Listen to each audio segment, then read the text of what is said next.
Welcome to Herself, a space for women to have deep conversations about the intersection between spiritual entrepreneurship and fulfilling your potential, so you can become the woman you truly are in every area of your life.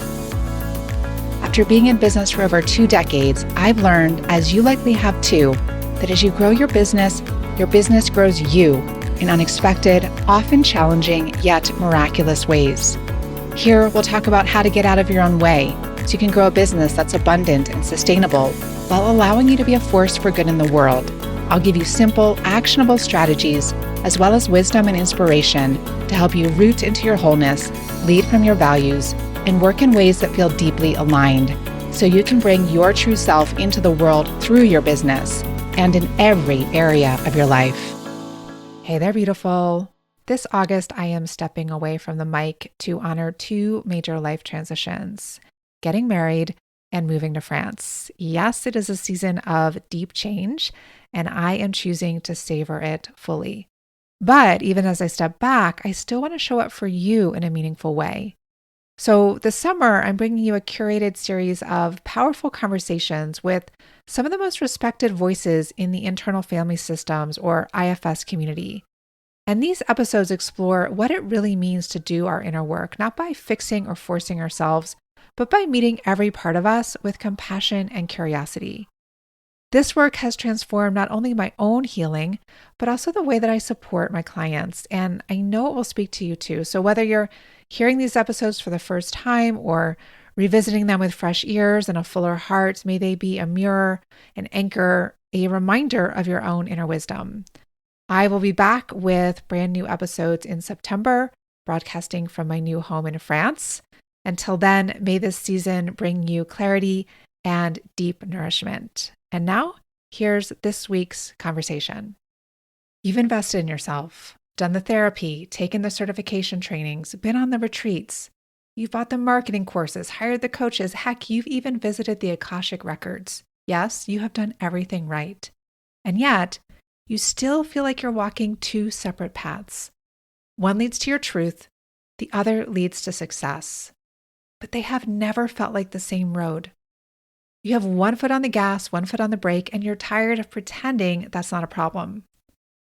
What if now is your time to stop choosing between your soul and your strategy, between your healing and your ambition? What if this is the year you become the self-led steward of a business that reflects all of you? Welcome to Herself CEO, a conscious business immersion and internal family systems circle for spiritual women ready to lead from within.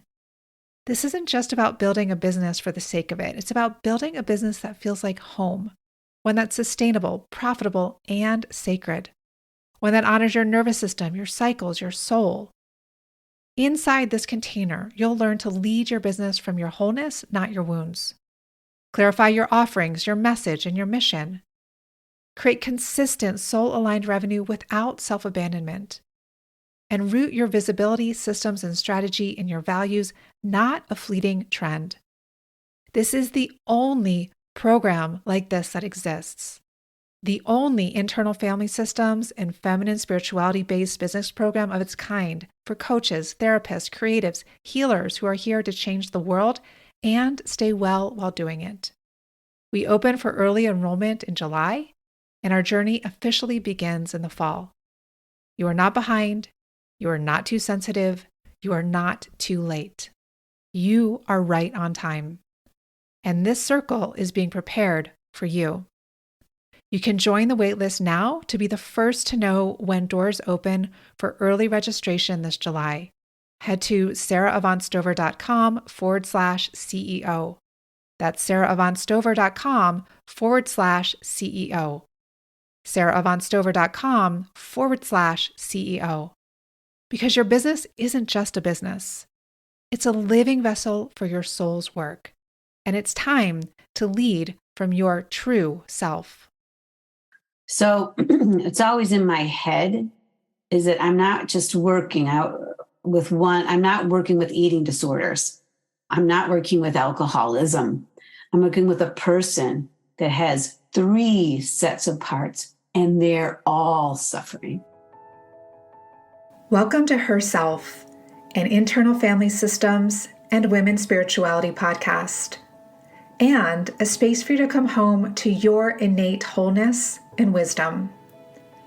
You're in the right place if you're devoted to showing up for not only your outer, but also your inner life with courage and compassion.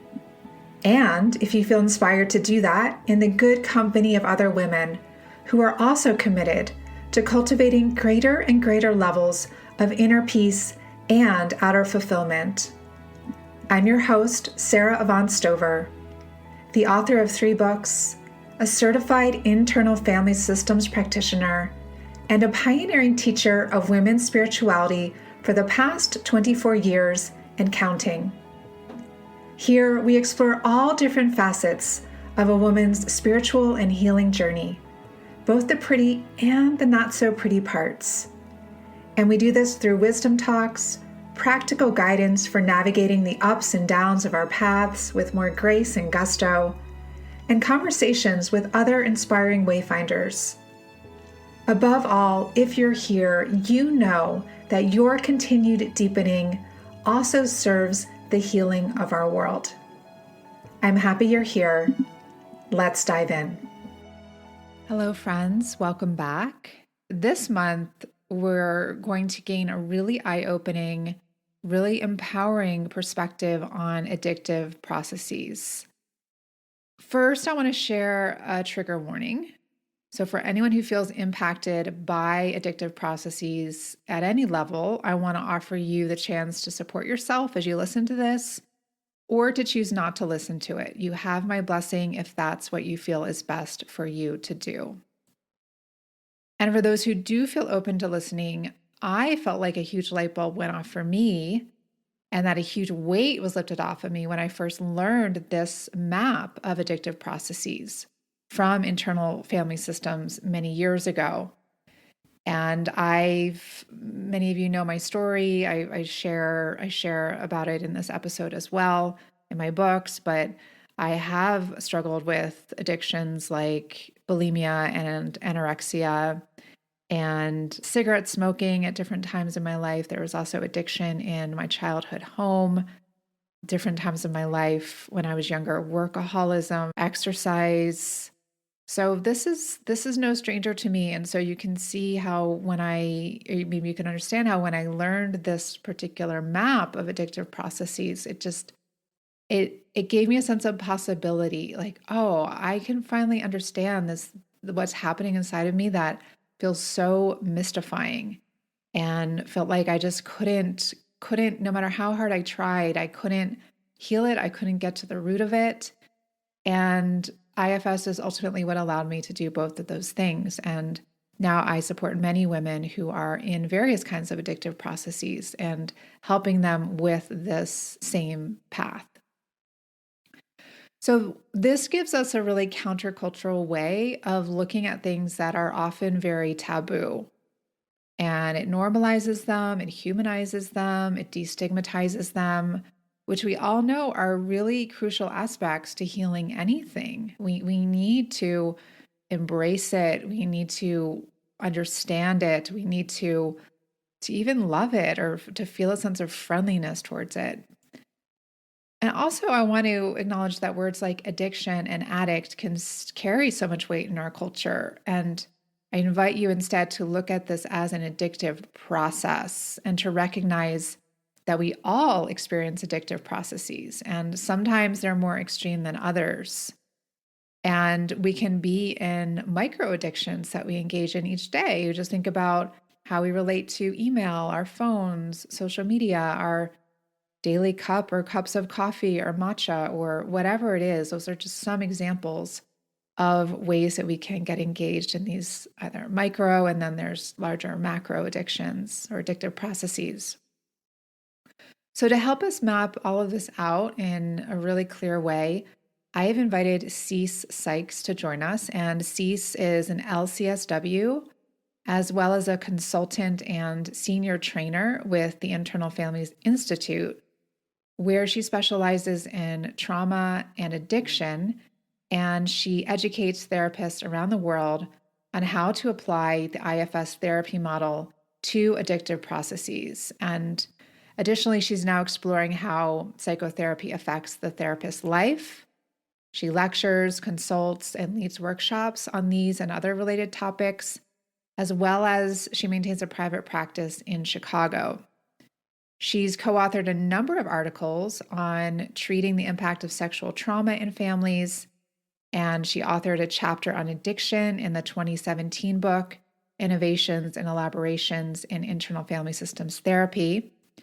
And she has a new book out, Internal Family Systems Therapy for Addiction, that's available from Pesci Publications.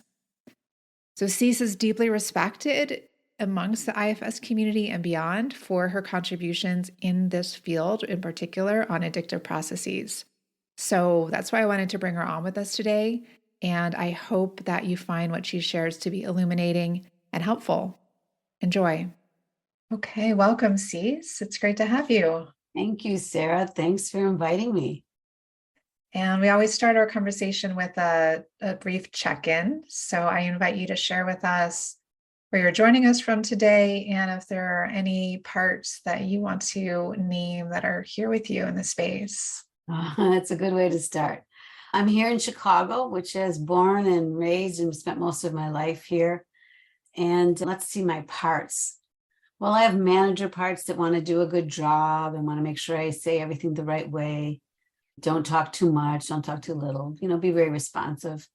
My firefighters can get me kind of talking fast, because I get kind of into it. So they can be a little impulsive. My exiles, not feeling too exile-y, but, always those little exiles just want to make sure they're good. Yeah. Yeah, thanks for sharing that. And you're speaking about managers, firefighters, and exiles, and some people who are listening will know what those are, some will not. So I'm wondering, for those listeners who are not that familiar with internal family systems or IFS, how would you describe it or introduce it briefly? Yeah, great. Well, many psychological traditions look at the inner world or the psyche and divide it into 3 different parts. And Dick Schwartz divided the inner psyche into 3 different categories of parts. And managers are parts of us that try to, as I say, they're the parts that we want our colleagues and neighbors to see. Smart, capable, our taskmaster, also our inner critics and our inner judges. We can be hard on ourselves when our managers are sort of extreme, but it's the parts of us trying to create stability and sort of improvement. Firefighters are named that because they put out the fires of shame, and they often do that with some kinds of substances or practices.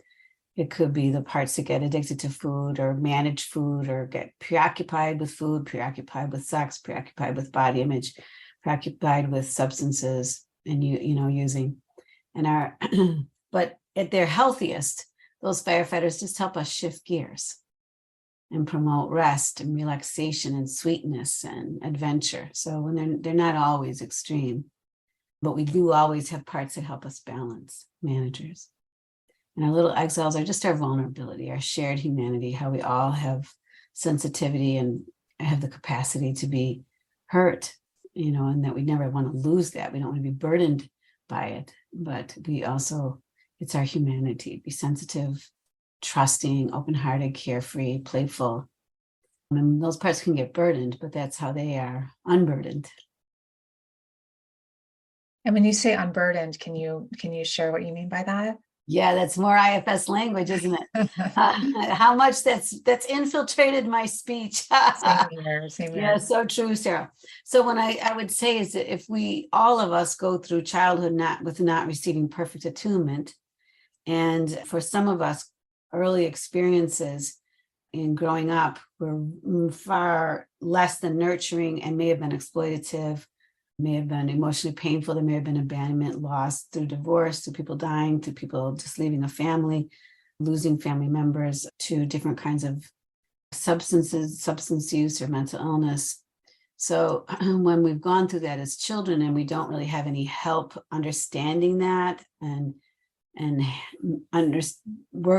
supporting our emotions, we tend to sort of internalize those emotions, internalize some beliefs about ourselves, And then it was in other psychological things, repress it or put it on the back burner, and then try to function without being so vulnerable in the public world and in the public sphere.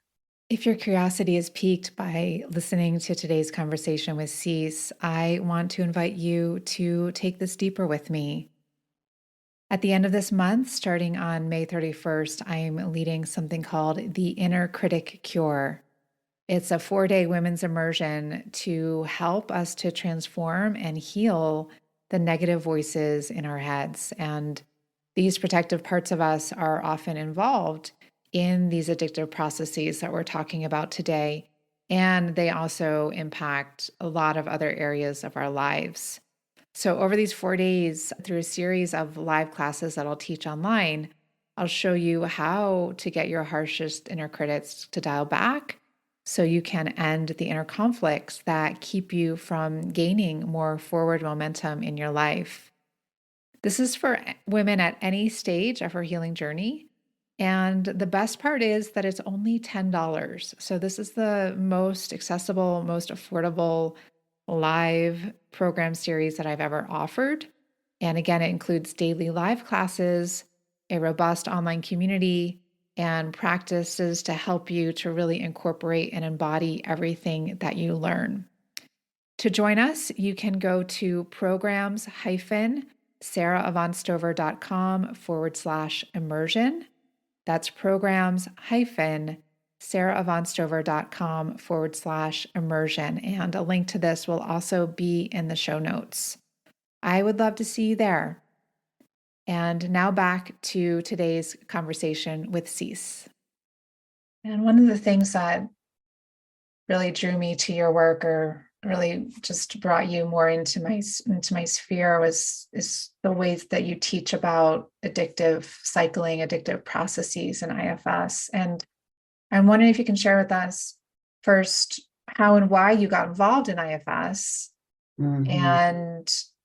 and then also why this has become a central interest of yours, this addictive cycling through an IFS lens. Yeah, thanks for asking me that.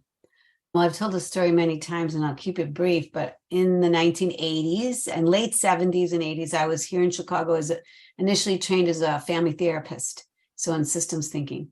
And Dick Schwartz, his PhD is in family systems. So I knew him in the family therapy community, even before IFS existed. And he was teaching family therapy and training people in being a family therapist. So we all said, one day we said, Dick, we heard Dick has a new idea. So we drove downtown to hear Dick's new idea, and he did this little 3-hour workshop where he talked about the inner world, which is not really part of the family systems setup. Family systems is you're a product of the construct of your family. You're adapting to family dynamics, and you have a role. And this was about he was working with some eating disordered clients, and finally, out of frustration, actually said, well, maybe have the binging part talk to you, that part of you that's so critical of it.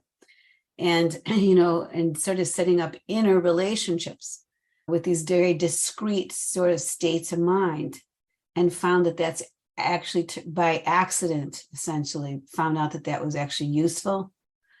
And eventually people sort of said, I feel like I'm more myself now, when they begin to listen to themselves. Spiritual traditions teach us to reflect, to listen to ourselves, to tune into something other than just our own inner messy dialogue, right? Try to get us out of that place into another place. And psychological traditions at that time in the 1980s weren't really about so much bringing mindfulness or any kind of interior work into psychotherapy. So it was sort of a radical thing. And at the time I thought, wow, is this really going to work? And he continued to develop his ideas. They were very new at that time. And much later, in the late 90s, really, I always kept track of him and heard different things. But then he just started training people in the late 90s. And I heard him speak, and I thought, oh, I'm going to take a training. And I think what had happened to me in the meantime is that I'd done some more of my own work. And I learned a lot about as a family therapist, about my own family system and my own role as the oldest of 6 kids and depressed mom, and history of trauma in my family. And now I learned more about my inner world and my own. So I think I was more ready to sort of sit with my inner world. And that relates to how I got into addictive processes and this idea of firefighters or being extreme parts that can get involved in very negative, chaotic, dangerous behavior that's harmful to the person and harmful to others, but at the same time that they're trying to help. And this really meant a lot to me. I mean, in my own family, not all of my family of origin, but partly my family of origin and not too far out on the family genogram, we cover all the firefighters, lots of firefighter history in my family of drinking, drug use, gambling, sexually acting out, suicide. So when some of this affected my former marriage. So really hearing how these parts that look pretty dangerous, pretty hurtful, have hurt people, are committed or look addicted to hurting themselves and others, how to understand that and how to feel the complexity toward the person with all that going on. I think in a way it's been my life's journey, is to really look at that. And when I was working with as a family systems therapist, I worked with a lot of trauma, and they were always working with primarily sexual abuse survivors, men and women who have been exploited and abandoned and traumatized in their childhoods and perhaps going on. And the complexity of how they saw the person who exploited them, the people who were there and witnessed but weren't able to protect them or didn't protect them, just the complexity. It all prepared me for this. Many people I worked with talked about, and it was commonly talked about at that time, to your inner child. So the idea that we have something interior that holds old memories, that there's more to us than we put out in the world, I think has been around for a while, but IFS gave me a way to utilize that. And when I first heard these conversations about firefighters, I wept. I just felt like, okay, all right, I get that now. That makes sense to me. And the desire of that person to be better, but also the inability of them to be better immediately without help. So I was immediately fascinated with that aspect of the work and wrote an article at the time called "Why I Love My Firefighters." Was the first thing I ever wrote. And that was over 20 years ago, about the fact that firefighters have a healthy role in the system as well. And when people, even, and it's a universal, that we all have firefighters. We all have managers, we all have exams. Yeah, I think that's the most radical part of the perspective on the addictive cycle in IFS, because it is so dominant in our culture to hate, to go to war with, to try to get rid of the aspects of ourselves that lead us to drink or to smoke or to shop compulsively or have a lot of sex or whatever it is. And it can also cause us a lot of pain. And, in my life, I also grew up in a home where there was addiction. And so as a teenager, I developed the addictive cycles, although one of them wasn't that addictive at first, of cigarette smoking. At first I did that because it was cool. And then it became an addiction. Yes. And also bulimia. Yes. And which both of those are firefighters. And they would circle back as I got older at different times and become these cycles that I had a really hard time breaking when I would reach a certain level of stress or vulnerability. And even though I have a lot of self-awareness and did a lot of therapy, it still was not helping me break the cycle until I really, really got to the root of it with IFS. And I work with a lot of women who are experiencing this exact same thing in different ways. Maybe it's binge eating, maybe it's drinking, maybe it's smoking pot. And then the further end of the spectrum, there can be suicidal ideation. Sure. So I think this idea that really learning to value our firefighters and understand what they're doing. So in the case of these addictive cycles, Cece, where it seems like these parts are doing something bad or wrong from certain perspectives or from more like a dominant cultural perspective, what are they doing from an IFS perspective? Or what are they trying to do? It's so interesting. You just brought me back to a memory. I didn't even know exactly everything I was saying or we were saying when we were working in the early 80s, but we would say, all these bulimics, their dads all drink. And we'd be bringing families in, we'd be bringing everybody in, and all these different parts coming up. And so, we didn't exactly know what it meant, but we weren't, but as family therapists, we were just noticing how the family everybody was trying to cope, and everybody was a little bit stuck. Yeah. So what will help you, so in IFS, the way we'd say it is, for instance, parts that I'm really okay with the word binge, because of course I know exactly what it means, but sometimes I want to say different words like comfort eating and emotional eating. But I get, obviously sometimes there's such ferocity and intensity around it that the word binge feels right. But I feel the words we use really matter, and they really go in deeply. And sometimes I want to remind myself, everyone I do consultation with, and everyone I work with, that our exiles are always listening. And so when they binge, they can just feel that shame, right?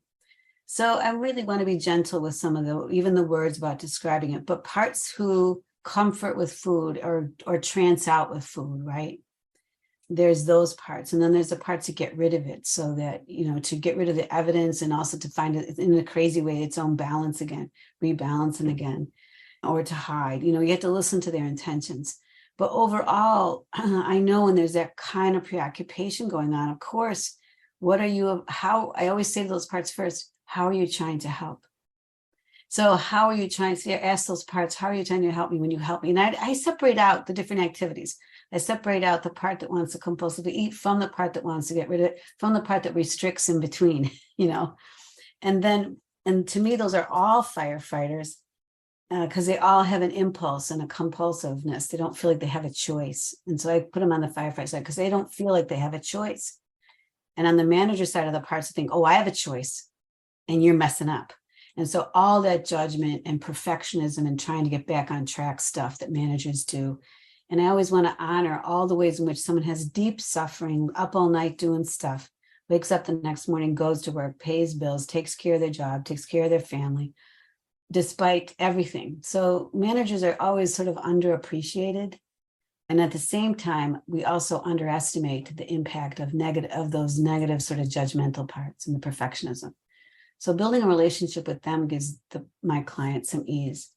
So both of those protectors, managers by trying to head it all off at the pass and be perfect, and firefighters by saying, can't be perfect, need a break. They're both primed to protect the person and helping them function, so that the vulnerability doesn't overtake. The shame, the old memories, the feeling not good enough, the fears and terror of abandonment. So it's always in my head is that I'm not just working out with I'm not working with eating disorders. I'm not working with alcoholism. I'm working with a person that has 3 sets of parts, and they're all suffering. So I love this manual for being able to get specific with the different ways we're trying to protect ourselves and escape, that firefighters help with, avoid and escape and soothe, and the different ways our managers try to help us stay on track, return to normal. Everybody, so many managers, I just wanted to look normal. You grow up in a house where everybody's crazy, drinking, there's fighting all night long. You go to school, I want to just look normal, right? So all the parts that try to help us do that, and just sending them a lot of love and compassion. And this part allows us to send that compassion each place it needs to go. And the specificity of that, I think, is we understand the way plasticity of the brain, that we can build new neural pathways. We can build a new way. We can increase our ability to show ourselves compassion, to show curiosity, to persist in listening to our inner world. That, for me, brings up that 9th C. I say there has to be a 9th C, which is choice. And the last thing I'll say around that is someone who's struggling with compulsivity, they don't feel like they have a choice over their thing, whether it's food or alcohol. And again, most people have more than one, right? Or they've gone from one to the next, right? So, but they might notice that they feel a choice in other parts of their life. My brother called me, he asked me for money again. I didn't argue with him. I didn't yell at him. I just said, I hope you I hope you go for help, and no, I'm not giving you money, and I hung up the phone. That's a choice. What does it feel like to do that? What did it feel like to have that boundary? What did it feel like that when your parents called and asked you to come over and you knew it'd be crazy and you didn't go? You said, no, I'm not going to go, and you didn't fight. What happened when you handled this differently at work? So at the same time, of course, building relationships with firefighters. So those moments, self allows us a moment of pause.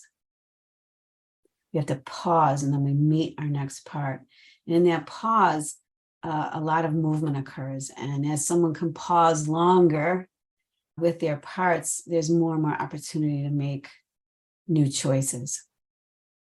Can you speak to, just briefly define what self is in IFS? And you mentioned choice as the 9th C. Can you just briefly mention the other 8 C's? Right, there I go again. I'm putting out my IFS. So in IFS, there's 3 base that the psyche's developed and divided into 3 parts. And then it's also what's different about this model is this idea that we can help clients when we help them identify their parts, that when we notice and pay attention to our parts, there's an easing or a regulation that happens. Someone comes in anxious and we welcome their anxiety and listen to it, they feel a little less anxious. Self being the place inside.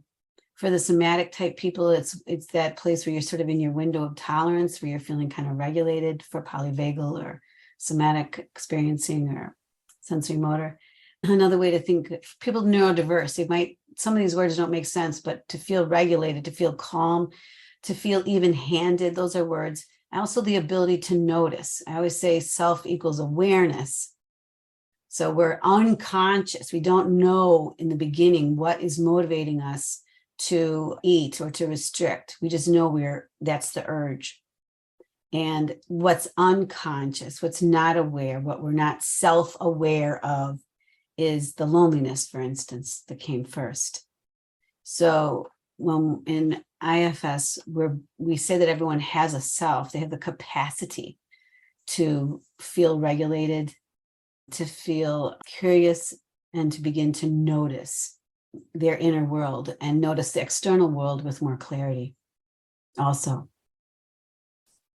Yeah, so what I'm hearing you say in terms of one is looking at herself and an addictive cycle that she is currently in or has been in the past is first just noticing these 3 aspects of the psyche, the firefighter, the manager, and the exiled parts, and to see that these are all in pain. They're all needing support, and also to ask, how are they trying to help? How are they trying to help? And then to bring that pause or that 9th C, that choice from that more calm, regulated center, if possible, to start to relate to them. The first choice is to choose a part, find and focus. That's a choice. What parts I want to find? And so it's sort of training you to find and to focus right there. Just to learn to focus internally is the first bit of IFS. And you reminded me when you said the 3 parts, the reason I'm interested and pay attention to looking at those 3 parts is because we all have patterns. And when we have an addictive process, it's repetitive. So we actually operate in very similar patterns throughout a day or throughout a week. And so that when I help my clients they start tracking, okay, what happened when I felt the urge to use, and then what happened, and then what happened, and then going back, what happened before that in my day. And they track different events, and then they connect what emotions were coming up in those events. They begin to see the pattern. Oh my God, there I was lonely, and then, there I was being critical again on myself. So they begin to have awareness of their patterns, and we don't have to find, sometimes we can't see the forest for the trees. Sometimes we see people I do consultation with, all they see is parts. I say, no, look at patterns. You have chunked those parts into their categories, and you can start to see when I'm soothing, escaping, when I'm feeling vulnerable, and how I try to get back on track. And then when that doesn't work, how I feel vulnerable or bad again, and then try to soothe again. So these are actual patterns that we all can relate to. the universality of this is there anybody who doesn't know the experience of having an activity or a practice, a thing they're doing in their life that they try to work on and get different, that they're not entirely okay with, and they don't have other parts of them that get preoccupied with fixing it. This is a universal experience, I think, for most of us. And this is how it evolved, that we have these three parts. And when we're busy trying to decide whether or not leave or stay, do this, do that, we're not noticing our vulnerability, what's underneath. And we're trained not to notice it. I think our culture helps us not be vulnerable. Never let them see you sweat. Yeah. And the healing happens in actually turning into that vulnerability. You got it. To me, it happens all the way around. It's healing to see how hard my managers work. It's healing to unblend from a perfectionistic part that says you can't make a mistake. It's healing to listen to how, as this woman was saying just the other day, her drinker tried to help her with the insecurity of being a mom, the insecurity of being a wife, the insecurity around all stuff in her family growing up. She was completely clear. This, when you have compassion and have that level of understanding of yourself, so there's healing all the way around. This one did an enormous amount of healing and didn't really touch into her exiles other than to say, I know there was pain there when I was young. Now, she's had other therapy in her life, so there's that, of course. But enormous healing, just connecting to the part that was so hidden and shamed so long ago. And I also want to speak to, and I know this can be hard to quantify, but that this process of healing addictive cycles takes time. And I found within my own healing journey and the women that I support it's often the aspect of one's healing that takes the most time. It requires a lot of patience and really staying with it, really showing up. And there's also pain and frustration in that can come up of just feeling like you're inside these cycles and feeling like you maybe make a little progress and then you're back in the cycle. So can you speak more about how you see this for people who are feeling discouraged of I've been working at this for so long and I'm still I'm still doing this. Yeah. All right. Thanks for asking that. And that's why I hardly ever, I don't like to use the word addict. If my client wants to use it, I'm okay with that. But I want to say what I really like to identify the behavior. And I think the word there's a lot of stigma attached to it, a lot of stigma and assumptions around the word addiction. Even, we keep trying to find new words, disordered eating disorder. We try to find new words and we are always trying to find less stigma, substance use. So when I'm thinking about this, I just sort of try, even though it's a clunky phrase, addictive processes, so much more clunkier than addiction.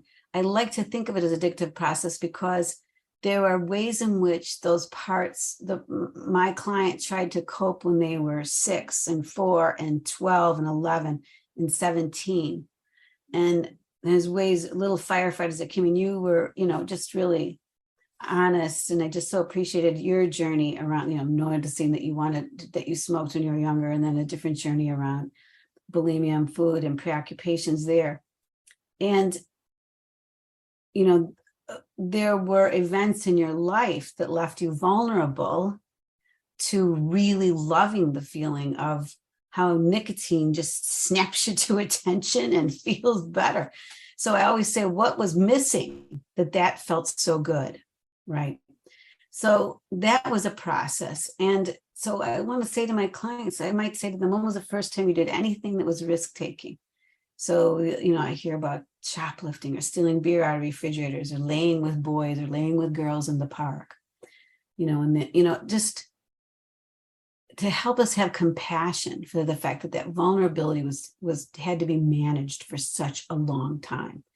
So people might say, like, I had my first drink and I felt so much better and then I became an alcoholic. Now I say, well, what was feeling so bad? A lot of people have a drink, but it doesn't do that much as much for them So, but it did so much for you. Who was hurting? Who inside needed that?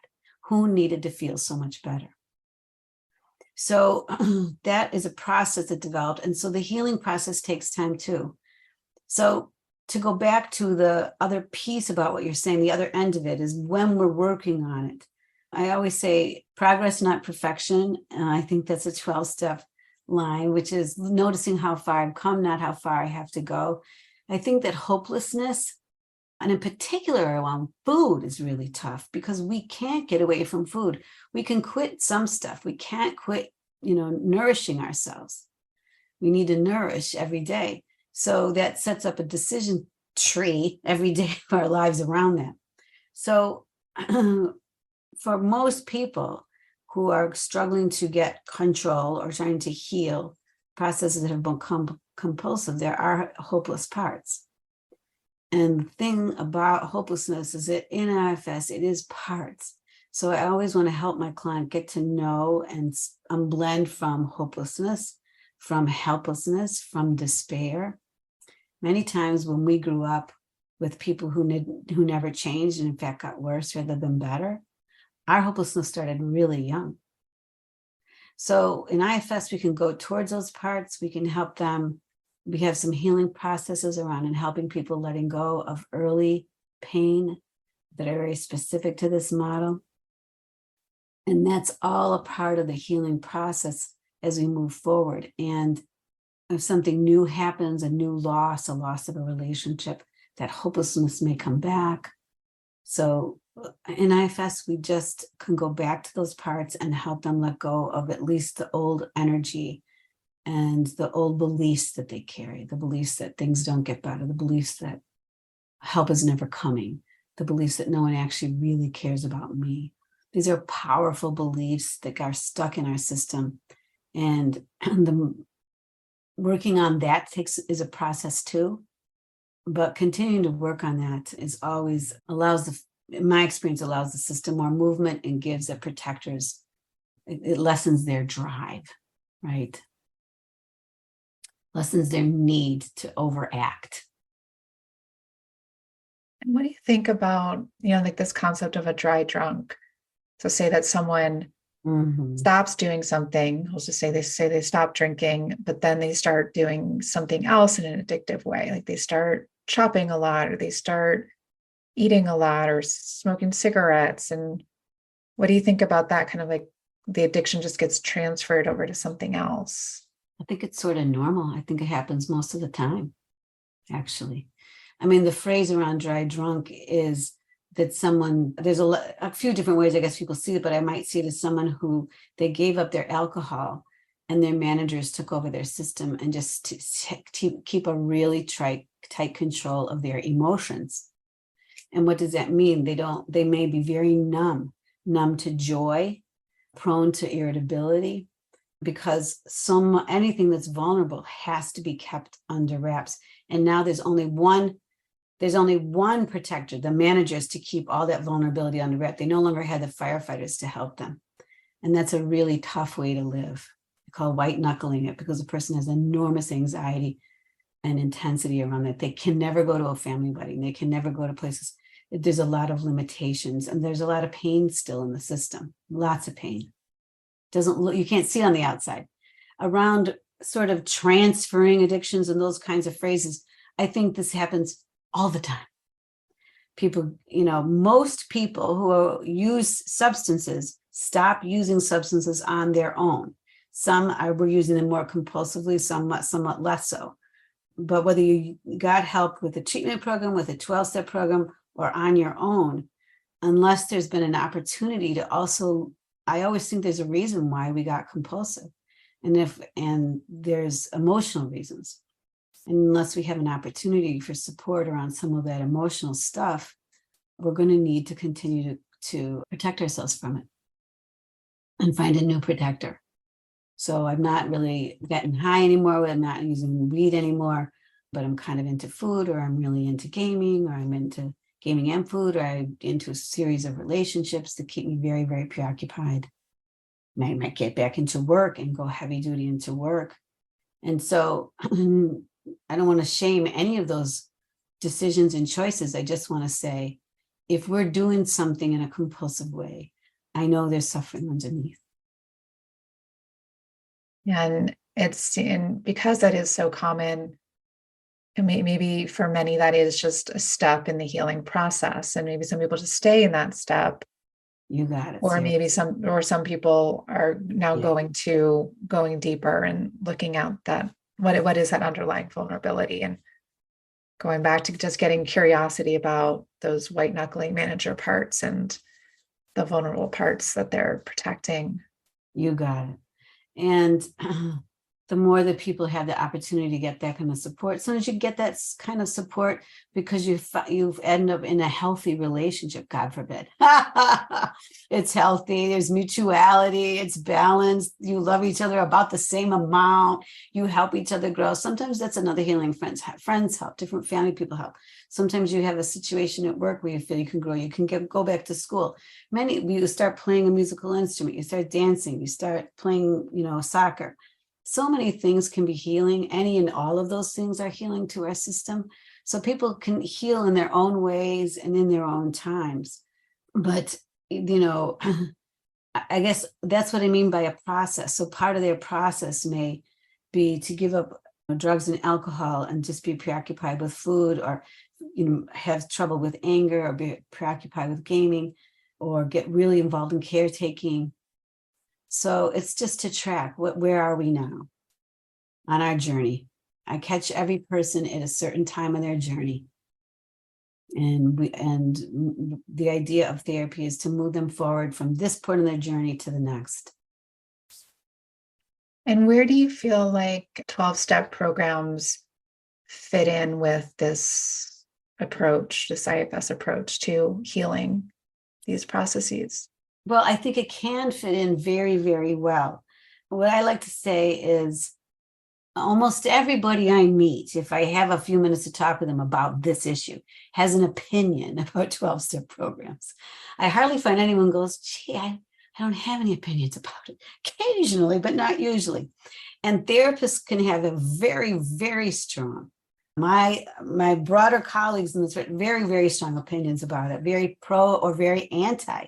I run into a lot of therapists that worry a lot about 12-step programs, and yet really don't have any personal experience with it, but they have some. But I always want to hear, how did you form your opinion? Where did your opinion come from? And sometimes when I keep listening, I find out a brother who went to 12-step and then never got better, or a father who tried 12-step and died. And, there's just some stories around that. It doesn't work. And and so some of that is really fueled by some real losses. So I just want to say that when people have opinions about 12-step, I always want to listen to them and where they come from and where they heard that from. And many clients who have been in a 12-step program, sometimes 12-step, when you go on your own to the church in your neighborhood, to the church basement in your neighborhood because you decided to go, that's one way to come in touch with some kind of 12-step. When you're in a treatment program and they say, here's the meetings and you will go and you must attend and this is how we're doing it, and here's your sponsor, that's a different kind of exposure to 12-step. And so much 12-step is integrated in so much treatment. And I'm not saying that's good or bad. I'm just saying that for people who've struggled with autonomy issues and struggled with compulsion, one of the hierarchical sort of authoritarian messages in some treatment aren't conducive to helping people find their own way. They're conducive to setting up polarities. So having said all that, with what I think is when I have a client who's struggling, I say often 1 hour a week with me or somebody like me isn't enough for you. Isn't enough. It's really, you might benefit from some other support and groups and being with other people who are doing what you are doing. And here are all those options to do that. And I always include 12-step. There's also Refuge and Smart Recovery, and they might need to go to a survivor group for sexual abuse survivors. They might want to go to a group for LGBTQ, for a group supporting, new queer identities, whatever group feels like it's right for them, learning, something else about themselves. I just feel that I always invite my clients to consider something outside of themselves. I could give a whole conversation around the ways that I might translate some of the IFS language 12-step. A couple of my colleagues have done so. Mary Kruger and I just wrote a chapter for a book coming out, All Together Us. And Mary's part of our chapter was talking specifically about some vignettes in terms of using some 12-step language and helping her clients think about it. So thinking about character defects as just parts that have gotten out of balance, and thinking about God, if you're not feeling like there's some sort of externalized grace out there, thinking about God being that place inside where we're at peace and connecting to that place of peace. So there's different ways to offer some translations. I always ask people, what do you feel like after a meeting? What parts come up after a meeting? What parts come up after you talk to your sponsor? So I want to invite that conversation. And I am curious with my client if they're not feeling better after those interactions. That's an important thing for us to look at. Is it their parts that are holding them back in some way? Or is there something in that setting that actually isn't a good fit for them? I'm wondering if you could lead us through a short meditation or practice to help some listeners just start to apply some of what we've been talking about to themselves and their own inner worlds. Maybe to start to notice these different categories of parts that might be operating inside right now. Well, an exercise I do a lot. Do you want me to tell you what it is? If you could guide us through just maybe like 3 to 5 minutes type thing. Sure. So one of the things I like to do a lot, I might invite people, if we're going to get ready to do it, if you're listening, if you want to join us in this, is to just pause for a moment. So pause means you're no longer looking at the screen. You're letting yourself close your eyes. You may be letting yourself move from some chair to another chair or lay down. So just noticing what happens when you stop one activity and shift to another activity. And maybe you want to take a breath in that shift, and maybe another.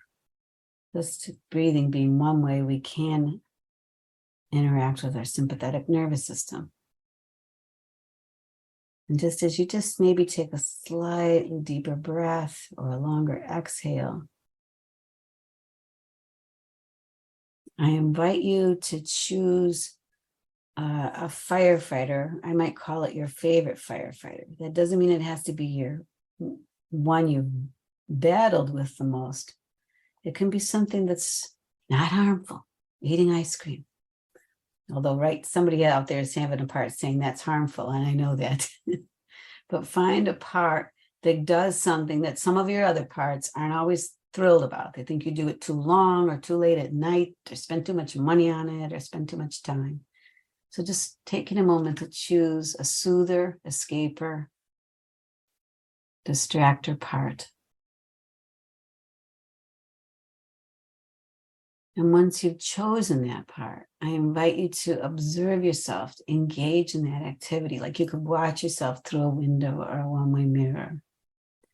So watching yourself on the sofa with a drink and some food, and watching Netflix till 3 a.m, watching yourself gaming, watching yourself cycling through some shopping stuff, whatever it is.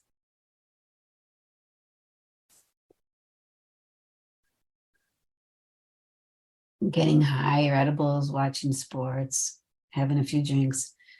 Just watch yourself in any one of those activities.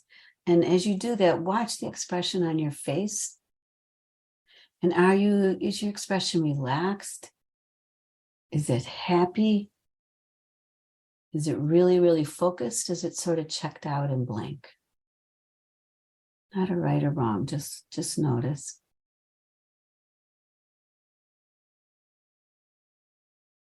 And then take another moment to notice your body. Does your body look relaxed and at ease? Does your body look sort of drained and flattened? Does your body look sort of stimulated and energized?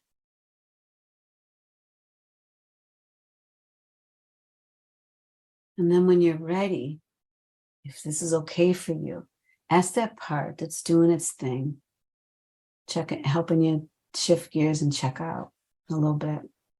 Ask it a little bit more. What else can you tell me about how you're trying to help me?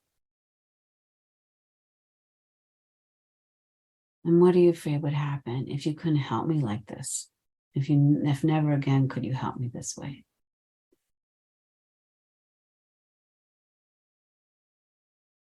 And just really, really listen to that answer.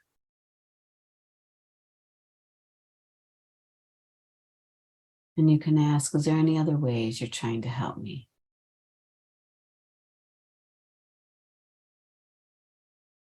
Any other fears you have and not do as if you couldn't do this anymore?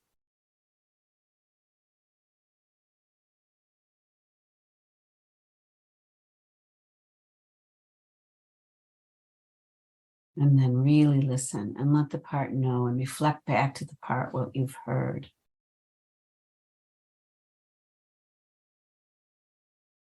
And help that part feel heard by you.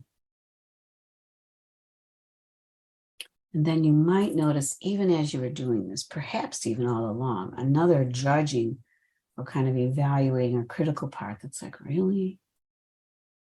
You should never be doing that. You should be over that by now. You should know better than that. That is really not going to help. That part is out of control. So just notice the part that's got an opinion about it. In this model, we might call it a manager, a part that's trying to take charge. And just take a moment and listen to the words of that part. Maybe it almost feels like a little team of parts with opinions. And just for a moment, listen to their opinions. And let them know that they're being heard. And that there is a part who's doing that soothing, but you aren't that part. You're the one who's listening to them. And maybe if it feels right, you can say, well, you guys have a point. This part can take it too far sometimes. Maybe letting them know that they're maybe not, what if it's not their job to fix that soother? What if they could leave that to you to work on? And then throughout this process, sort of around the edges of things, you may have occasionally felt that twinge or that little shudder of feeling kind of lonely or shame or just not good enough, or just there's no words, but just feeling uncomfortable or in pain or just stressed or overwhelmed. And that's a little vulnerability. And nothing to change, nothing to fix. Just let that little one know you see that it's there, you feel that it's there, little one-on-ones. And does it have one thing it needs to show you about this? Just the one thing. We can't hear its whole story right now. One thing, just for now.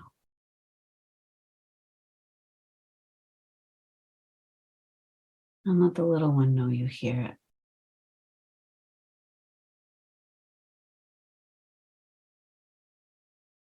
And you're really taking it in and maybe sharing a little of your heart with that one too.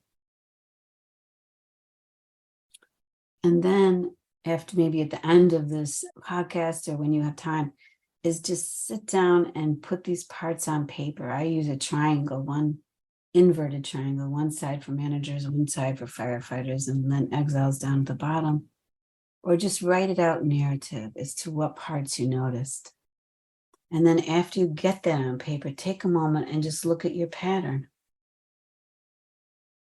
And just say, wow, have I seen that happen before? Does that look familiar for me? And just sort of seeing if you can just open your heart to whatever's on that paper. And let these parts know you see how hard they're working. But maybe you'll continue some work with them so they can shift a little bit. Some of them might need some support.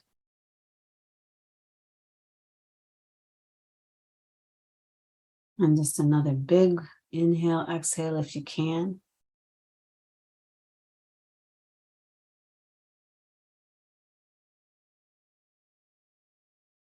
Letting your parts know you'll come back to them at another time.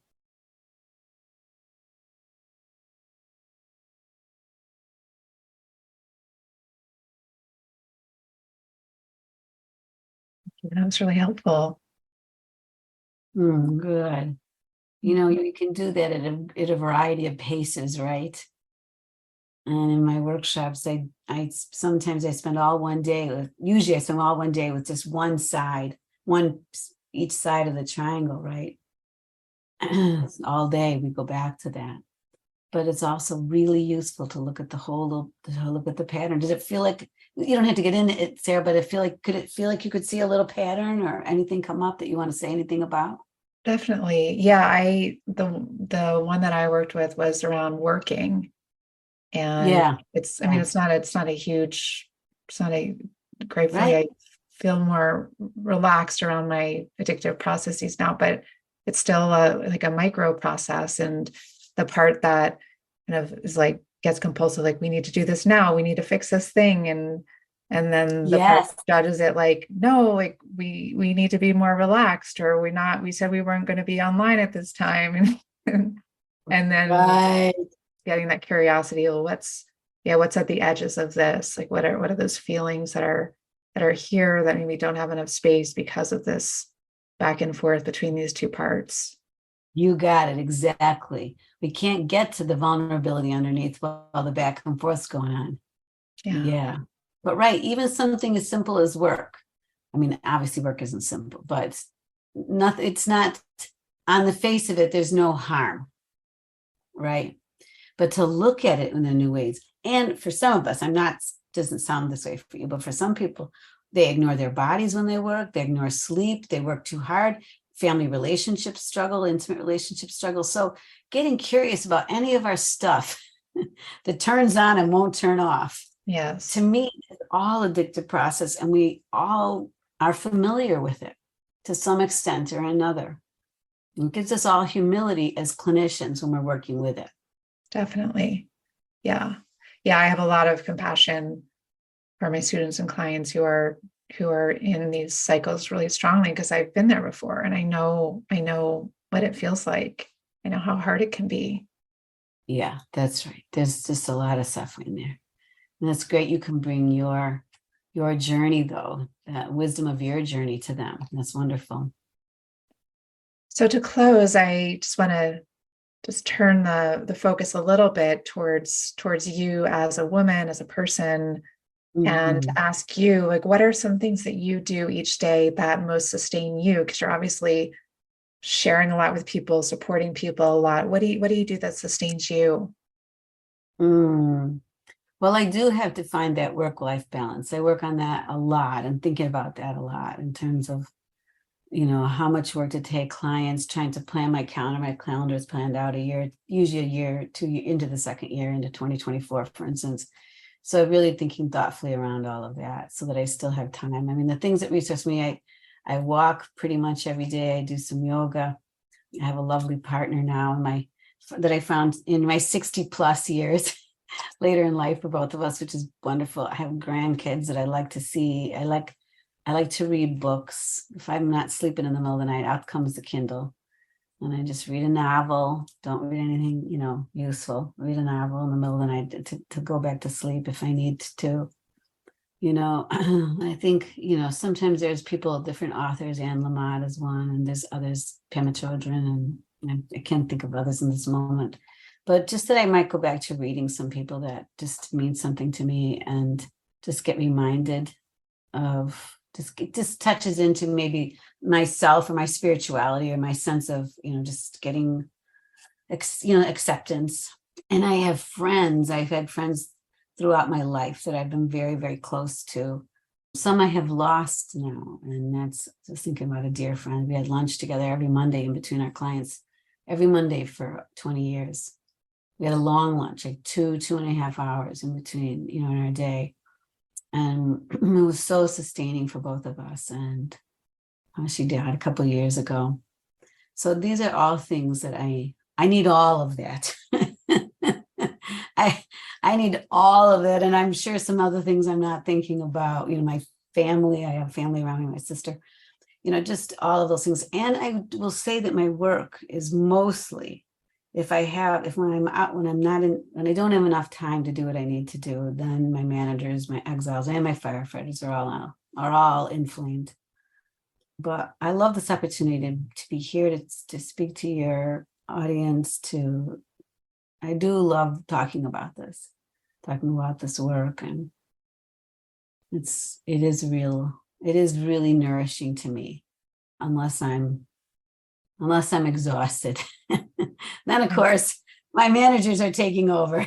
Until I'm over and my firefighters take over. But I need to do all of those things,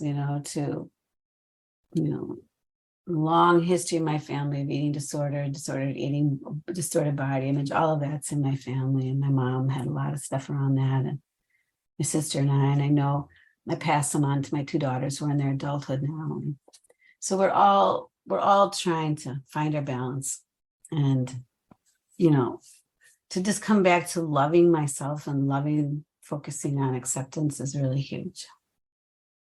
And what do you feel is your current growing edge? Oh, wow. What's my growing edge? One of the things I'm saying to myself, this is my little mantra I try to have a mantra for a period of time. My mantra this year so far has been to slow down. So even like I talk fast, I present my PowerPoints fast, I think fast, which some of that's great, but some of that, so I'm really trying to just slow down. And even for the things that I enjoy, slow down, really just let myself notice. I don't want to rush through life, the good or the bad. I really don't want to rush through life. So I think my growing edge that's my growing edge right now. I might have a new growing edge soon, but that's what I've decided my growing edge is now. And it's interesting how much that I have to go back to that. Mm-hmm. Yeah, thank you for sharing that. And thank you for being here with us. And thank you for sharing your wisdom and your passion. And I know this is going to benefit a lot of people. Oh, well, thanks for inviting me, Sarah. It's delightful to meet you in person, or sort of in person. Sort of in person. Hopefully, where can listeners learn more about you if they want to? I have a website, Cece Sykes LCSW. They can go to my website and you can see workshops I'm doing this year. I've got a couple of workshops coming up this year that you can, like a 2-day one in June, that people can do on addictive processes, and a couple of others. You might see my IFS schedule. I have a book that just came out last month, IFS Therapy for Addictions. It's available at Barnes & Noble. It's available on Amazon. It's available at the IFS bookstore. And the feedback I get is that you don't need addictive processes. It's good for IFS. It has a lot of exercises. It's good for clients. You can use some of them with your clients no matter what's going on with you. So it's just good systems approach. And I'm very grateful to Martha Sweezy, who's my main co-author, and then Dick, of course, for the foundation of the model he's provided. So there's that. Great. I'll put the links to both of those, your website and your book, in the show notes. I didn't realize that book is here, but I look forward to getting that. Yes, it's finally here. And boy, is it good to be on the other side of that. Yes. Yeah. Okay. Thank you so much. Thank you, Sarah. Thank you for joining me today. And remember, change doesn't come from listening alone. I invite you to commit to taking one small or large, courageous action after today's conversation. One step you can take, if you haven't already, is to sign up for my Sunday journal. It's a weekly newsletter filled with inspiration and reflections about the intersection between spiritual entrepreneurship and fulfilling your potential, to help you become the woman you truly are in every area of your life. You can subscribe at programs-sarahavaughnstover.com/journal. And if you found this podcast valuable, please share it with the women in your world. Also, I'd be very grateful if you'd leave a review. It helps others find resources like this, and I'd love to hear what's coming alive for you after listening today. Above all, keep going, and never forget the unique offerings you and your true self bring to the world. Until next time, I'm sending you my heartfelt support.